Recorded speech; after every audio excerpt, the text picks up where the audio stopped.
Hello and welcome to another update. In this one, I will be covering the latest developments throughout the front line.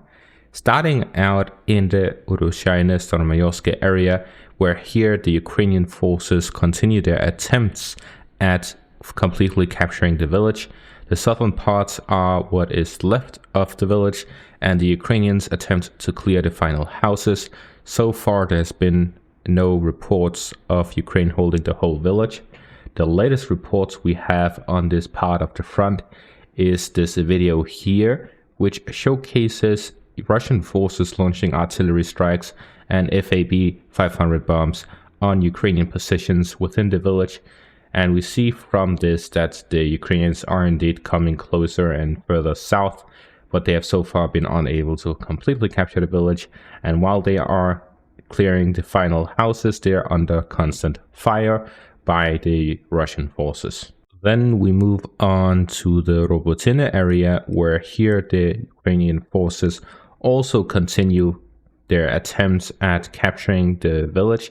They launch company after company, and in the latest day they have launched 2 companies against the Robotina area, but there's been no reports of territorial changes here in the area, as fighting is ongoing and there's no developments reported. Then we move on to the Bakhmut sector, where here fighting continues as both sides fight over the village of Klishchiivka. The Russian forces, as I've reported on earlier, are heavily fighting for this village. It is the bastion of Russian defenses here in the south. As long as they hold it, they don't have to withdraw to the next defensive line. They're able to, although the village itself is located within a valley, they still have the heights here to the southeast of the village. They also have the positions within Bakhmut and by the line, which is located on the high ground. So the Russian positions here located east of Klishchiivka is actually able to provide fire support towards Klishchiivka, as the heights located here by the road and the western parts of the road is able to provide Russian forces by Klishchiivka with the necessary fire support.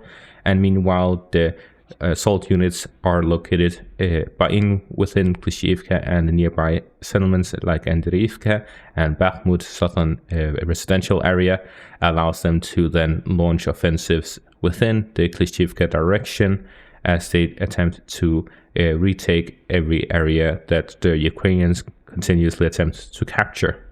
So earlier this month we saw the Ukrainians capture the southern part, then the Russians counterattacked and recaptured it, and now the Ukrainians recaptured it again. So there's a lot of fighting in the fields south of Klishchiivka as well, as the Ukrainians attempt to bypass it, as it has been very difficult for them to actually capture it.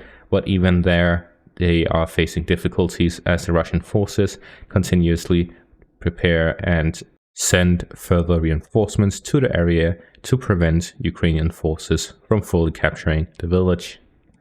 Then we move on to the Serebryansky forest area. Here there's been no reports of any territorial changes. However, there is this video here of a Russian soldier walking within the forest line.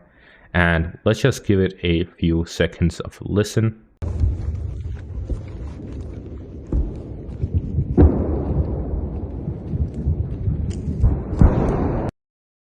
So as we can hear from this video, there's constant fighting in the area. There's constant artillery, there's constant firefights, and all of this over the forest line. And we can see these types of trees, their leaves are all completely burned up. This is August. There's supposed to be a lot of leaves. It's going to be very difficult to see through these areas, but they're all burnt up, meaning that the hiding places, hiding spots are easy to detect, even with drones, as the trees provide little to no cover due to the heavy fighting that's been ongoing in this forest area since October of last year. Then we move on to the Kharkiv area, where here the Russian forces continue their assaults towards Sinkivka, Kotlyarivka and Kislivka. The latest reports showcases that the Russian forces actually managed to push slightly to the northeast of Sinkivka. Here they managed to gain closer and get a foothold, capturing some Ukrainian positions here to the northeast of Sinkivka, and managed to gain fire control over the intersection here to the east of Sinkivka, connecting Sinkivka with the village of Petropavlivka. The Ukrainians still have the road to the southwest of Sinkivka, which goes into Petropavlivka here to the southwest. However, this is the main road, and with this cut off, it decreases the amount of supplies and reinforcements that can arrive at Sinkivka, or at the very least, the Ukrainian forces would be under fire throughout the process of resupplying the village. The village continues to be in a gray zone, which means that both sides have a presence within it, and there's heavy fighting over it. Neither side has full control over the village, and it is small to the scale that if either side has control over the village, they wouldn't have partial control, they would have full control. So neither side has control, the whole village is being fought over, and the latest reports suggest that the Russian forces continuously attempt to advance within the area to try and get a hold over the village and then move on to Petropavlivka. If the Russian forces manage to capture Sinkivka and then move on to Petropavlivka, then they would be directly interfering with the Ukrainian supply line going from the Kupiansk area down towards the front here in the Luhansk-Kharkiv border, but also connecting with the southern parts by Senkove and going down to Borova. So this whole area is connected with each other. If the Russian forces manage to cut off the Kupiansk area, then they could also start moving further south in the direction of Senkove as well as Borova and further south.